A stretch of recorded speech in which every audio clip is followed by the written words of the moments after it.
This video is part of a collaboration with Dracheneks. To watch his part, a constructed language counterpart to this video, head to his channel, linked in the cards and description. Globalization has led us to the point where international languages, or lingua francas, have become a critical means of communication. While people still learn their native language, we see increasing usage of a few international languages, which contributes to language death. The big international languages of today are of course English, as well as Arabic, Spanish, French, and Mandarin. There's a variety of reasons that languages such as Livonian aren't international. But what if we can make any language an international language? Of course, we want to maximize misery, so what are the worst possible international languages? This video was made possible by my Patreon supporters, with special thanks to Kiernick, Albert Jones, Agmashwa, Office Gobble, Pirate, Eden, Benny, and Acorn. If you enjoy my videos, please consider supporting me on Patreon and subscribing if you haven't already. Note that this video is for comedic purposes and is not endorsing prescriptivism. Being a bad international language does not equal being a bad language. There are a few criteria we need to consider for maximizing misery. First, maximizing difficulty for new speakers to learn, including both phonetics and grammar. Second, we want a highly divergent language, preferably one that is isolated as well.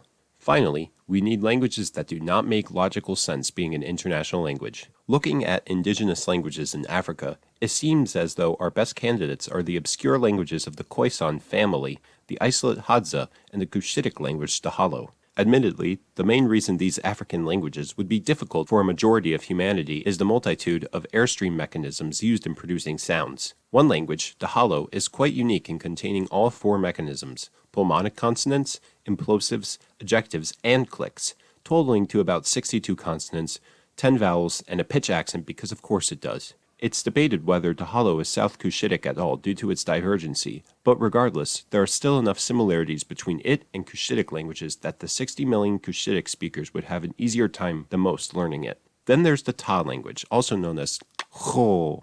I butchered that pronunciation. Linguists disagree on how many phonemes it has, but copying directly from Wikipedia, who referenced the linguist Anthony Trail, there's at least 58 consonants, 31 vowels, and 4 tones.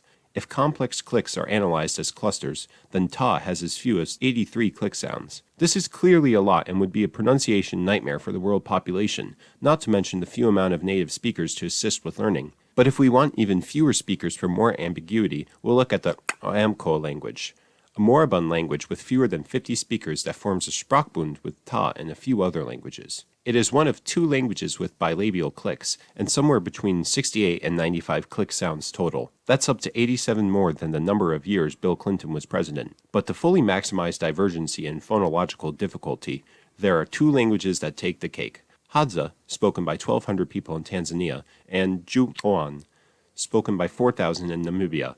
According to research performed by Alec Knight and Joanna Mountain of Stanford University in 2003, Ju'an and Hadza have the most divergent mitochondrial DNA of any ethnic groups in the world. In other words, they are the oldest surviving groups that have broken off of the family tree. Regardless of whether this is true or not, I'd say Ju'an's 30 vowels, 48 click consonants, and rare consonants included make for a monster phoneme inventory, and the only thing that could top Ju'an is a language with vague and messy grammar, which fortunately, Hadza has. Hadza is an isolate, which is unsurprising given its extreme divergence from the rest of humanity. There are only 5 vowels plus long vowels, but this is the consonant inventory, and these are the associated footnotes. The grammar includes head marking, an extremely flexible word order, metaphorical grammatical gender, heavy use of copulas, heavily inflected pronouns, verbal number, auxiliary verbs with tense aspect mood conjugations, reduplication on pretty much anything, funky attributives, and object and possession marking, which isn't all too uncommon, but there's just a lot of endings. Also, the Hadza did not count before introduction to Swahili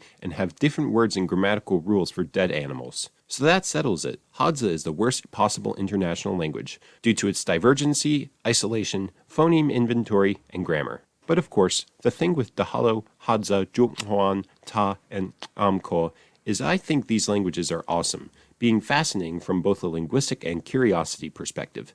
These would be terrible international languages from a learning and logical perspective, but I think we can do even better by getting a language that fits the aforementioned criteria while also being a language I do not like. You know what time it is? Sample time? Wrong. It's map time. Let's take this map of the world. So first we'll mark languages that have difficult phonemes and difficult grammar on our map.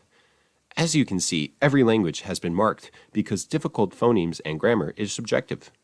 Now, we'll whittle down this map to geographically and linguistically isolated languages. Many indigenous and smaller languages have been marked, and certain island and desert languages are still around. Finally, we'll remove the languages that I think are cool in some way or another. That leaves us with just one, my pick for the worst possible international language.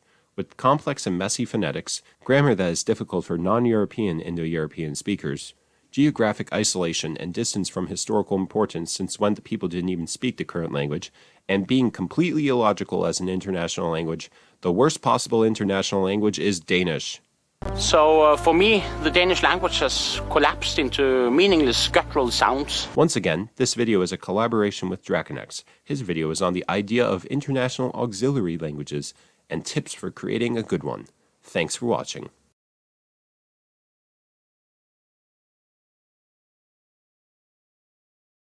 We need help.